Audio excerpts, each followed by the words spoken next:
And Robert Sweeney just joins us.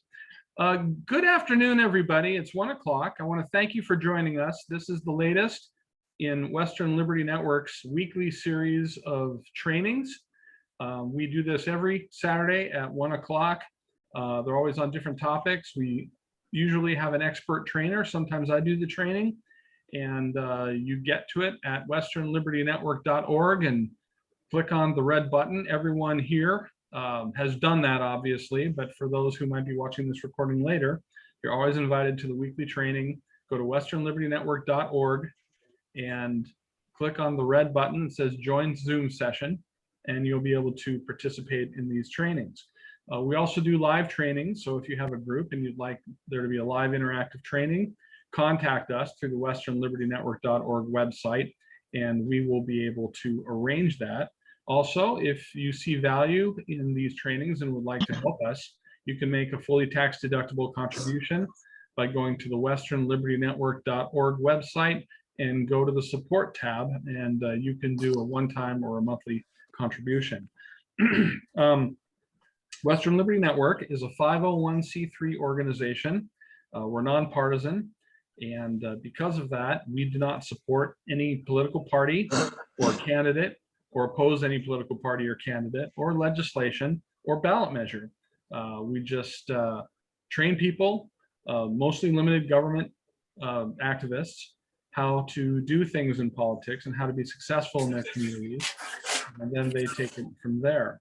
So anything that is said today by our guest trainer or any of our participants is a statement solely of their own responsibility and not necessarily the opinion or view of Western Liberty Network. And so with that, we have a very special guest today. His name is Bob Terry. He is a former Washington County Commissioner, was vice chair of that board. He's also a Vietnam vet, and he has a long service of helping our communities and civic activism. And he's going to teach us today about how to be an opinion leader in your community. We do have a companion document that goes along with this training. I'm going to forward it up shortly through the chat window on your Zoom program, or you can go to the westernlibertynetwork.org website and you can click on the giant PDF logo and you'll be able to download the document yourself. You can follow along or you can read it later. These aren't copyrighted, so feel free to copy it and give it to your friends or anyone who you think might benefit from this information. So with that, I will turn the Zoom meeting over to my friend and colleague, Bob Terry. Well, good afternoon, everybody. I almost said good morning, but certainly good afternoon. And I'm talking to you from Central Oregon, and I will tell you that it is a beautiful day here. I'm not sure how it is up in Washington County, but down here, it's a beautiful day. It's a crisp but warm day. So welcome to Western Liberty, Western Liberty Leadership. And you know, Richard Burke does a great job at this, and I've heard him 2 or 3 different times, and he truly is the leader of the WLN Academy for sure. So anyway, I we want to make this kind of a conversation as much as just hearing me talk about it. But you know, opinion leaders are a lot of things, and they make up a lot of things, and we all have our own way of being opinion leaders, and sometimes we are all opinion leaders and we don't even know it. But the thing I like about opinion leader is it does cover a broad spectrum of things. But if you are an opinion leader and don't think you can be an opinion leader, you'd be surprised how easily you can. It's a good first step to getting into leadership, and leadership perhaps in the country or in your community or at your church or in your family. You know, most of us are opinion leaders in our family in one way or another, and we don't even know it. So opinion is a very broad spectrum of a word and covers a lot of ground. So what we hope to do is talk about how you might be able to focus those opinions to what your goals and your desires are and how to influence other people. Excuse me, when you're in politics, you have 2 goals in mind generally. One is to be a leader and the other is to influence your community or your communities or your state or whatever position you may be holding. And that can vary quite a bit. You know, leaders of organizations could be your Chamber of Commerce, it could be your PTA, your parent teacher association within your schools with your children. I know some schools call them PACs, and on the old school we call them PTAs. So they're all the same thing and have the same goals, I hope. Today, I'm not sure always anymore if they have the same goals, but our goals back when I was in those things was to bring our children along, teach them community activism from a good way, from a general sense. So hopefully we're all on that same sense here this morning, because being an opinion leader can be a very important aspect of your life and influencing other people, and particularly younger people, as to what they will grow up to be and how they will be adults and be good citizens.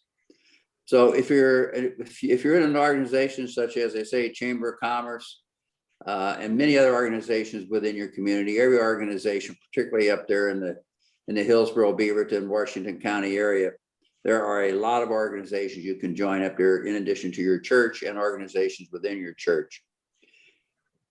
Most people sit back, and I say most, I'm talking the majority of the people sit back and listen to other people talk. And they always have their own thoughts, but they're kind of like a sponge.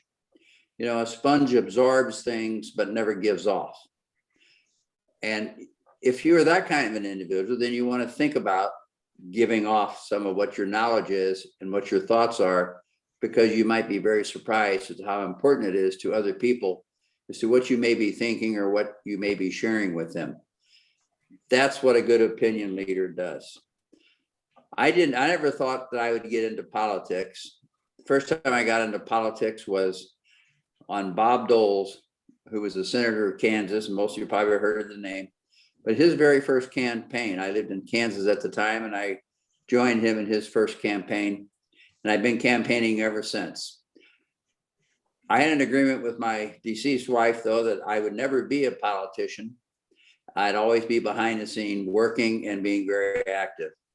That is what I was for many, many years as an opinion leader. After she had passed away, then I was immediately within the first year asked to get on the Washington County board, and I agreed to do that. I had been running the Washington County Budget Committee as either chair or co-chair for about 24 years total. And so I knew a lot about the county, because there's one thing money does: it touches every aspect of every business.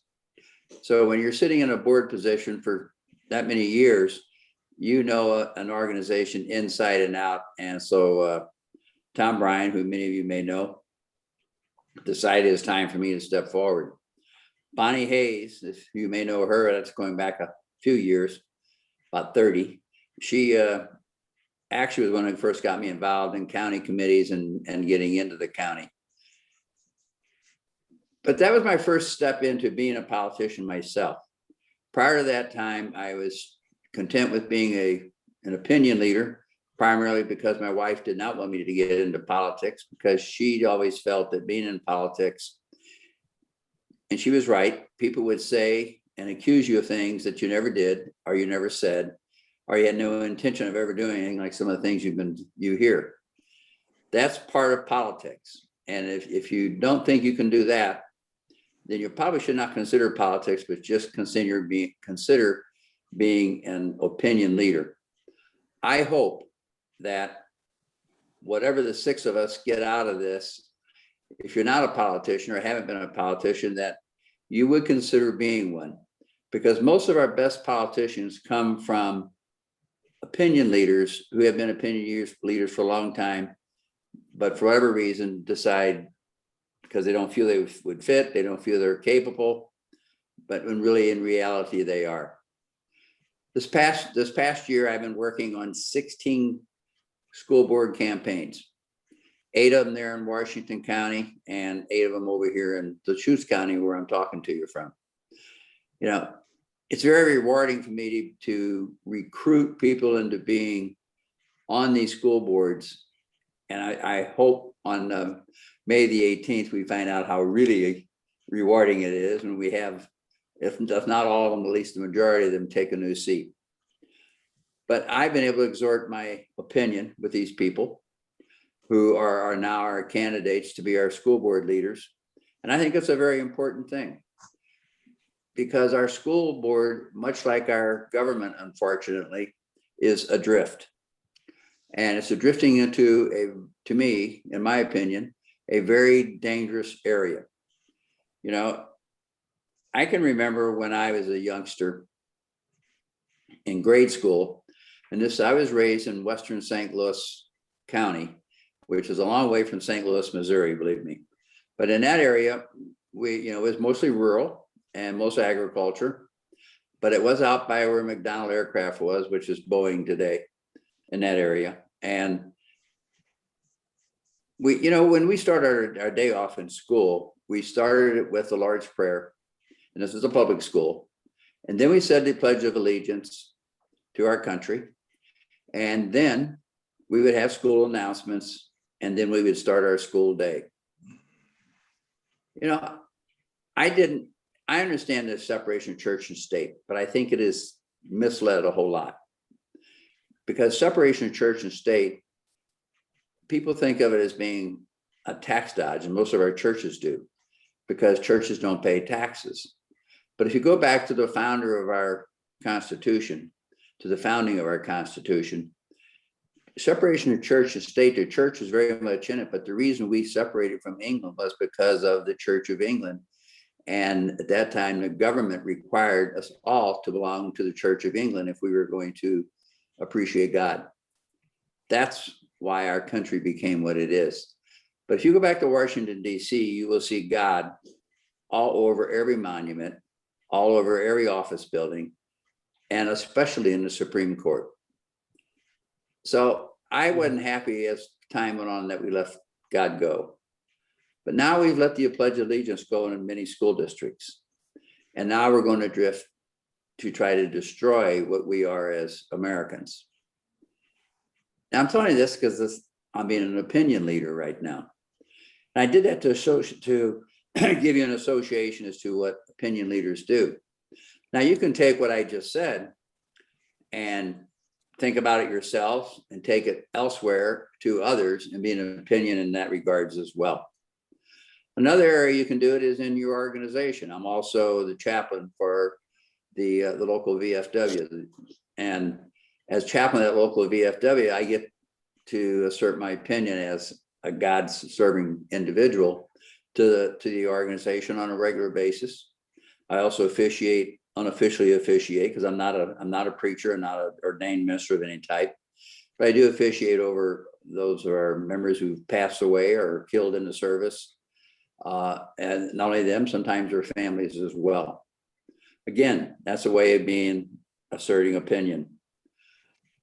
In your local schools, you can be involved by being, like I said, in the PTAs. You can be an opinion leader there. You can be opinion leader in your churches or just in your community. A good way of being an opinion leader in your community, and it's not like we all have goals to be opinion leaders.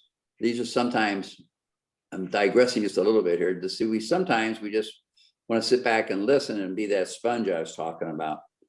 But so many people, I'm not speaking of myself, because some people wish I'd shut up sometimes because I don't mind saying my opinion. But some of us, we should hear what your opinion is, because you will have good words for us on opinions in many different areas, and you should step forward and let it be known. People in general, typically as a whole, are too bashful or afraid they will say something and be ridiculed for it. If you're one of those individuals, I really, truly encourage you to get beyond that and get over that, because it really doesn't matter. If you appreciate yourself and think you're doing well what you do, then that's what's important. Because remember, there's only 3 people you have to satisfy: God, yourself, and your family. And those are important. And I take them in that order when it comes to what we're talking about. In order of life, I take it is God, my family, and country, and then myself. So that's my opinion. So I'm sure you all have your opinions. And if you feel strongly about them, then you should not be bashful at expressing them. So opinions can go into a lot of public activism. And I'm sorry the word activist has taken on the word, the meaning that the word has. I'm an activist, but I'm a peaceful activist, but I also am an opinionated activist. That doesn't mean I'm a bad guy. But when we see what's going on in downtown Portland and other places in the country today, it's very easy for us to tag all those folks as being activists. I wish I could say that they're asserting their opinion, but unfortunately, I can't go that far. I don't think they're asserting their opinion. They are the negative type of activist that we don't want to be. And I don't think there's anybody of the six of us here that want to be that kind of an activist by any means. But letting people know your opinion and asserting your opinion in a positive, influential way is very good, not only for you, but for those around you, because our best teachers are our friends and our family. We learn from each other. You know, it's one of the problems we have today with the COVID-19 and schools being closed is our kids are suffering because they're not in school learning from one another. You know, if you've ever noticed, you've had pets and then you have another pet that joins a pet maybe you had longer, and it's a pup or little kitten or whatever, they will learn from that other animal the way they're to be and what they turn out to be. People are very much that similar way. We learn from each other the best. So if you believe that you are correct and you're correct in a good way, then it's important that you discuss your opinion and you let people know what your opinions are. Community volunteering is a great way of being an opinion leader. As Richard mentioned earlier, I served on no less than 30 committees in the community of Hillsborough and in different levels of the political life in Hillsborough before I ever became a politician, at least 30. I started at least 4 new committees for Washington County, served on 2 for the city of Hillsborough, and I don't know how many I served on for the Hillsborough Chamber of Commerce. I also was the president for our Oregon Association of Nurseries because I own nurseries, large nurseries. And I served many years as president of the Oregon Association of Nurseries, and then I became the president of our national association and served at least 12 years there. So my opinions have been spread wide and far, and no one's put me to tied me to a rail and tar and feathered me and sent me out of town yet.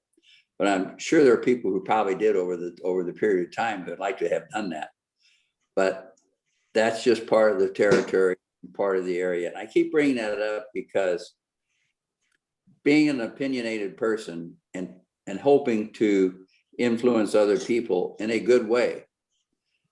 And when I say a good way, I mean in a modest way of learning yourself. I always like to listen to other people's opinion because even at my age, I still learn a lot every day.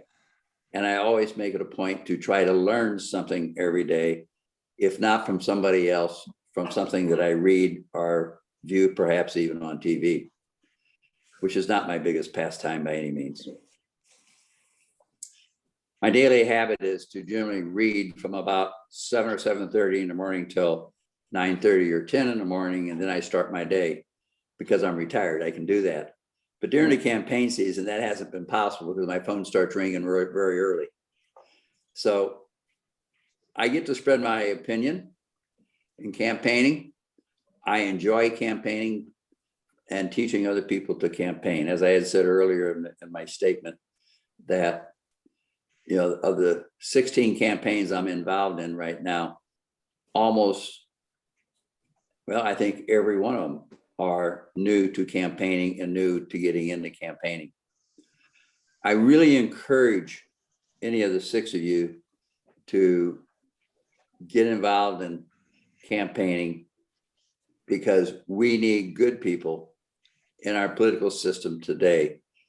People who are understanding, people who want to help other people and want to see our communities and our country grow. I don't know how long I've been going, 20 minutes here. Does anybody have any questions or your thoughts? I'd like to hear some opinions. Anybody have any? I'd like you to talk about expanding one's sphere of influence. I'm sure everyone has a circle of friends and people that they work with. But if you want to maximize your impact, you're going to want to find ways to expand your sphere of influence. Can you talk a little bit about that? Yes, I have a little bit, and I try to broaden my sphere of influence every year. And that sphere of influence is I will change, I belong to an association or an organization, and I'll leave that organization because I think either I'm not getting out of it what I thought I would like to, or I've got out of what I thought I could get out of it, or it's not serving our community well, so I move on to another organization. But that sphere of influence comes through those who we associate with. It may be our neighbors, it may be your school, it may be a church, it may be at work. Most employers, if they're of any size, have some kind of community activities, or they have some type of organizations that the company belongs to or encourages you to belong to. It may be an association in the line of work that you're in. If you're a lawyer, there are several different lawyer organizations. Those are all things where you can spread your sphere of influence as to what you believe in and what your opinions are. There are also places where you can learn that maybe what you think is not very good, and you may be wanting to change your opinion or your own sphere of influence as you go through those different organizations.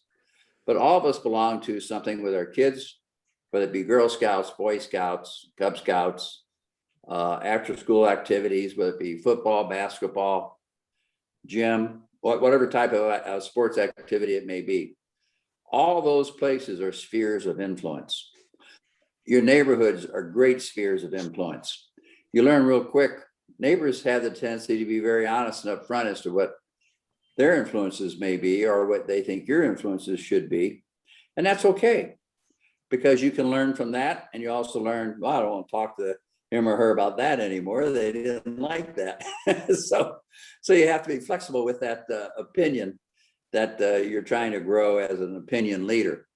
But opinion leaders really are important, and they can be important without being obnoxious. Anybody have any thoughts or might be able to share what some of your associations, organizations you belong to, perhaps you was able to spread your influence? Anybody? Bob, you have Okay. some. Bob Sweeney, can you talk about some of the groups that you're involved with?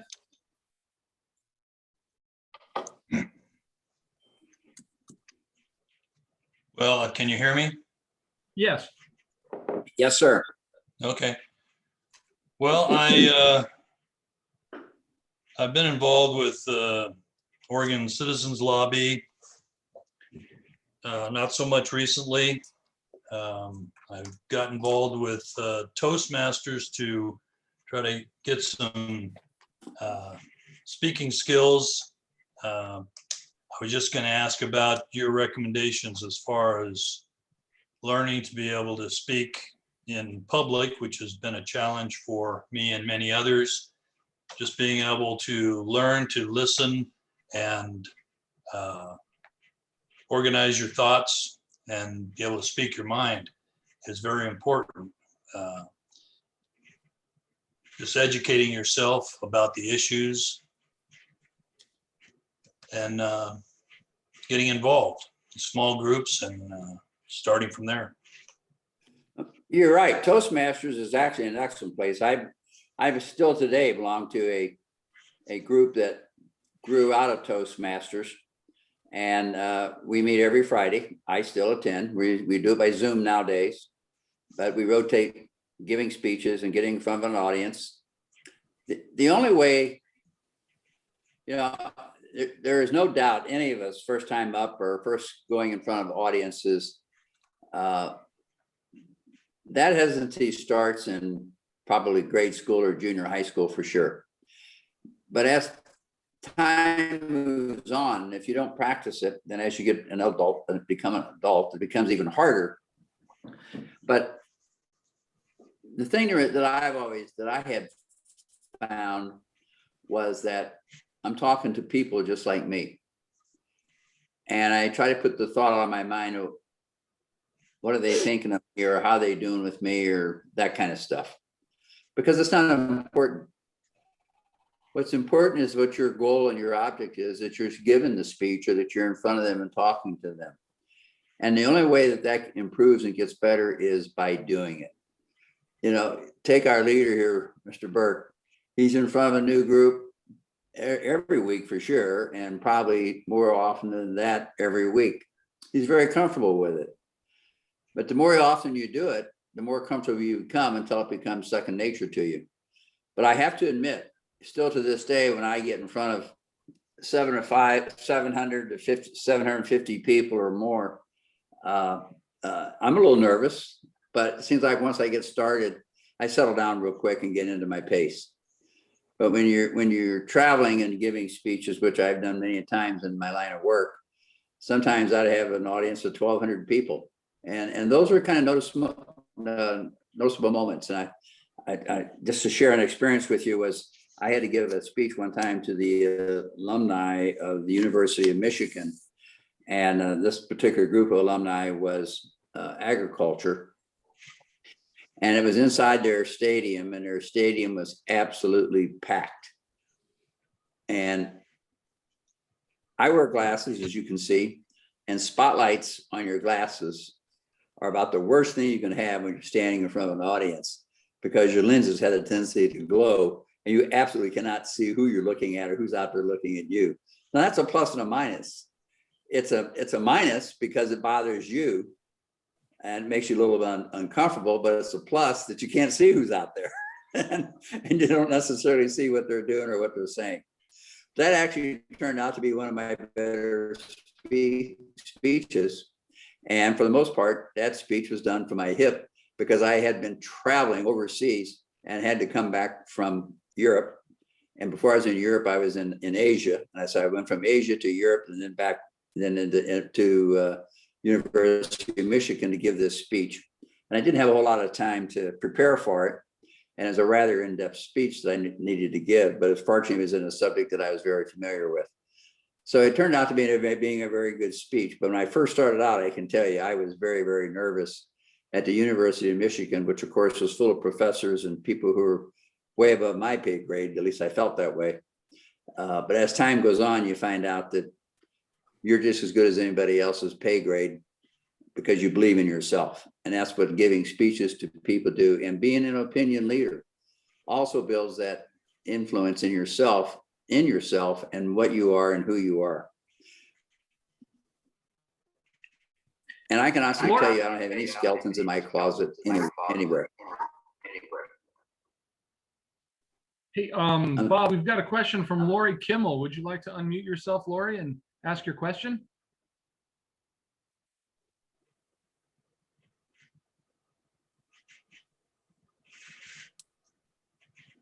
You there, Lori? Lori's still muted. Lori's still muted. You're going to have to unmute yourself, Lori. Or let me see if I can help you. Okay, go ahead, Lori.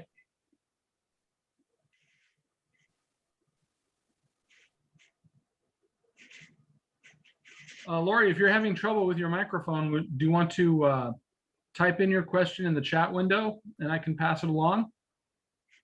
We can try that. Tricia, let me ask you to chime in here. What is it that, I mean, what organizations do you involve yourself with? And And what is it that you've been looking to get out of the training today? Go ahead. So yeah, so really right now, just kids sports is probably where I'm involved the most. I am also a PCP for Marion County. So I go to those meetings on a pretty regular basis. And actually where I found some interest in this was the other day I was posting something that was where Baker City was taking a stance against Kate Brown and saying they weren't going to lock down again. And I shared it, and one of the city councilors reached out to me and she said, no, Trisha, make this big, add our emails to it, and tell everyone you know to email us and ask us to do the same thing. And so I'm like, oh, okay, like I'm gonna do this now. This is what I need to do. And so I found everyone's emails and I put it on our local city page. And so that was sort of like, okay, you know, this is the start, I guess, is where I need to go with it a little bit. Well, that is absolutely being and setting out to be an opinion leader. And that's an interesting way of doing it, but it's another good example of how you can do it being an opinion leader. So hopefully you did do that and it was successful for you. I did it, and actually I was really shocked. There was only like 1 or 2 angry faces and everyone else was excited and happy that I did it on the community page. And then I actually reached out to her today and she said that they spoke to the lawyer for the city and that they are coming up with a letter today. So I don't quite know what that means, but I'm sure I will find out hopefully by the end of the weekend as to where that went. Well, I'm sure it'll be a positive one. We have a question. But that's an excellent example, though, of being an opinion leader and getting a response from it. That's very good. Okay, we do have the question from Lori Kimmel. She says, I am running for an office in an organization. I will meet with different counties. I need to get my speech together. Do you have any pointers? Yeah, I actually do. What I do, this works for me. I mean, I work for you, but you can take off from it. When I'm getting ready to do something like that, the first thing I do is try to make sure I am familiar with the subjects that I'm going to be addressing. And I usually will pin that first before I type it. Now, I don't pin the entire speech. What I would do is make notes of the things, as I did this morning very briefly. I made notes of things I wanted to bring up. And I will tell you the honest, I did not before this morning have an opportunity to put together this presentation the way I normally would like to. As I said, I'm working with 16 candidates. I'm getting a big bad feedback. Is that me or somebody got it? I'll mute everyone. Okay. Okay. So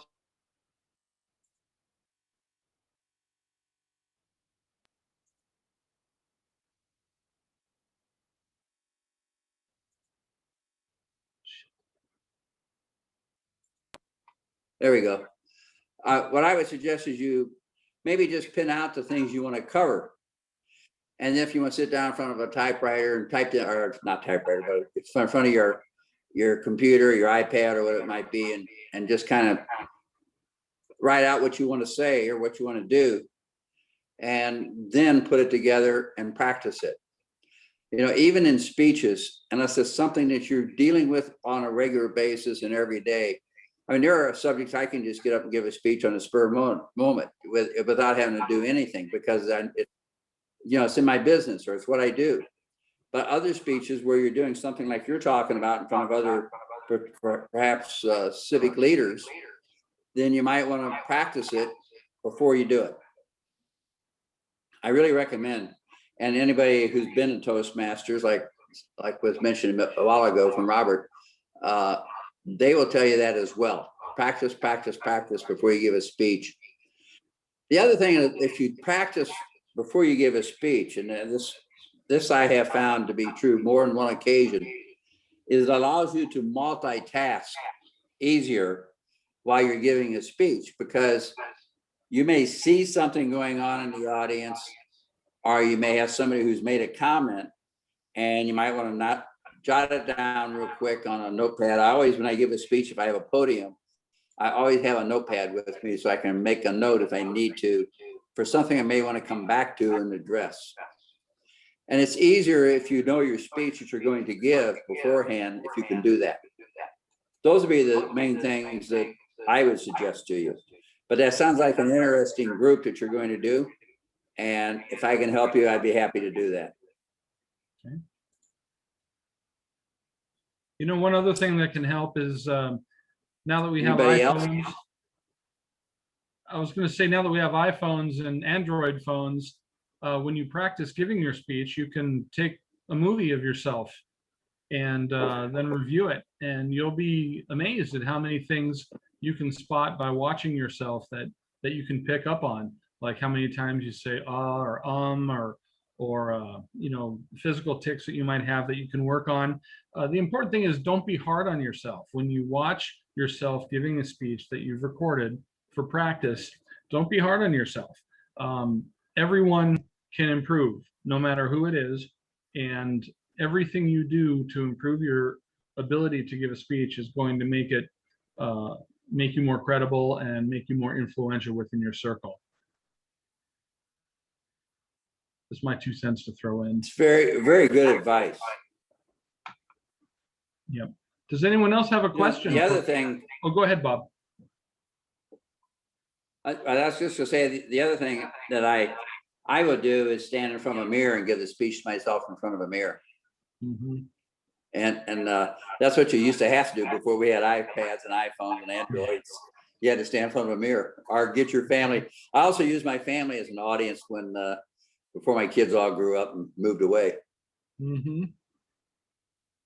Very good. Are there any other questions for Bob today? I'll give folks a second to unmute themselves if you have a question or comment. Yeah, Looks Bob, like- had a question on, can you hear me? Yeah, I hear you, Ari. Is that all right? Okay. Just that this was my first experience on running for anything, and this is, it's for the school board, which I guess was quite a big jump from nothing to something pretty important. But I immediately was flooded with organizations contacting me, the League of Women's Voters and Abigail Adams, and a lot of places that wanted to question me.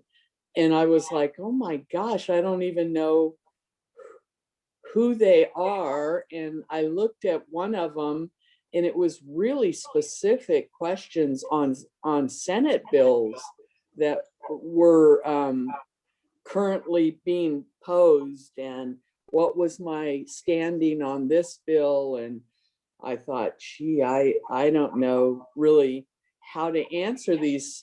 So I just thought that's what you had to do, though. So I was told later, I just filled out one, and I think it was a more conservative. I think it was that Abigail Adams. But I was just surprised at how quickly I got flooded with these, you know, organizations to interview me. And I wasn't, from the GOP headquarters, they told me some of those you're going to just want to not respond to, and because it just gives them fodder to have people vote against you. So this is such a new arena for me. I'm glad I only did one. Can I ask you what school board you're running for? Which one? It's the Roseburg. I'm sorry, say it again. Roseburg, Roseburg? yeah. Yeah, I'm familiar with a lot of people down here in Roseburg, but you know what, and that is absolutely true.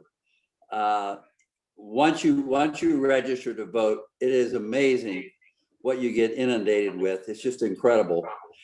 What I found I would do is I would see if they have a website, and I would go to that website and see who they are and what they are, and then if they're asking questions about a specific, you know, Senate bill or a House bill that may be before the Salem right now, then I would get that bill and read it. And if it pertained to what the school board responsibility may be, then I would read it and try to understand it, or contact somebody at the GOP. In your case, you say GOP, which I support. And if I would contact somebody at the GOP and see what they know about it, because there are usually somebody within the organization who has lobbyists that would be familiar with that, or have somebody they could send you to who would be more familiar with it if they're not themselves. You know, there's 4,000 bills submitted this year to Salem. There's no way any of us could absolutely know all 4,000 of those bills. And whatever office I've been running for, or what offices I've been working with, I always advise people that I'm working with that if it doesn't pertain to what you're doing, don't worry about it, and just explain to them that's not an issue for a school board. You know, one of my favorite questions that, and I don't care if you're running for dog catcher, people want to know, what is your position on abortions? And I would always say, you know, personally, that's between me and God. That issue does not belong in any politics, whether it be at the federal level or state level, but certainly it's something that's controlled at the federal level and can be controlled at the state level under some circumstances, but it's certainly not involved in the race that I'm in. Oh, that's good. Mhm. And I only bring that up because, you know, I said earlier, I'm working with 16 people in school board races right now. And I don't think there isn't a one of them that hasn't been asked that question. Most questions are getting now in that regards is CST and critical race theory and all that, CRT and sexual Right. education. That's and when are we going to go back to school? Well, that's an important one.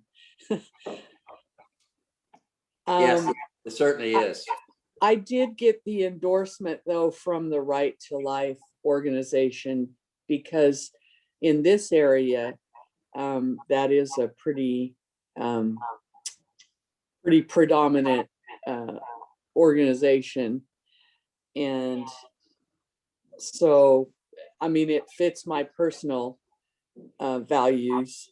So I don't know if that'll hurt me or you know, or help me. I think in this area, it could still be positive.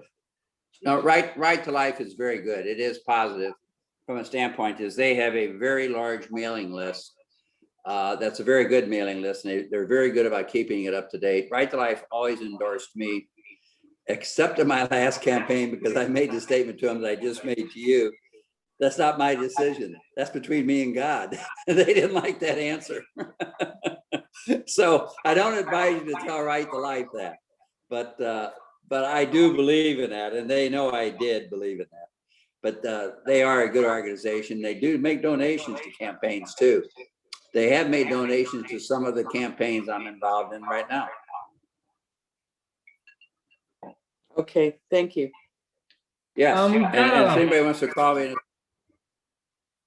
if anybody I'm wishes sorry. to call me on a specific question later on, my phone number is 503-720-7671. If you don't want to ask it on the open airways, I'd be happy to answer any questions I could for you. But I will tell you, WLN is a great organization. And if you're not involved in it, I encourage you to get involved with them. And certainly if you can, make a donation to them. Yeah. Well, thank you, Bob, for the plug. We've got a couple of comments from Bob Sweeney. I'm going to go ahead and read them because people who watch the recording won't get the text. He says, You may want to practice and Sure. prepare a very short video about something you know well and refine it before you send it to others. Short clips on social media sent to a targeted group can help give you feedback. Later, send it to a larger audience. Then he writes, get to know your local community commissioner or your county commissioners and legislators personally. Call them or their staff to chat about issues. One-on-one sessions between sessions are very productive. Political leaders need and want ideas from constituents. And I went ahead and posted your phone number in case people didn't catch it if they want to write it down. That's very Okay, generous of you, thank you. Bob. Thank you. And I absolutely agree with Mr. Sweeney. That is very good advice. Are there any other questions for Bob today? Okay, if there are not, we will call it a session. I'd like to thank Bob for his generous time. Out of doing 16 campaigns, he managed to carve out an hour for us today. And so we thank you very much for that. And I would like to thank all the rest of you for participating and invite you to join us next Saturday at 1 o'clock when we'll have a training on another topic. It will either be getting out the vote or else it will be how to campaign with little or no money. Anyway, if you know anyone that's running for office, or if you're running for office, or you just want these skills, join us next week. In any case, thank you very much. God bless you and have a very good week. Thank you, Bob. Thank you all. Thank you all very much for listening.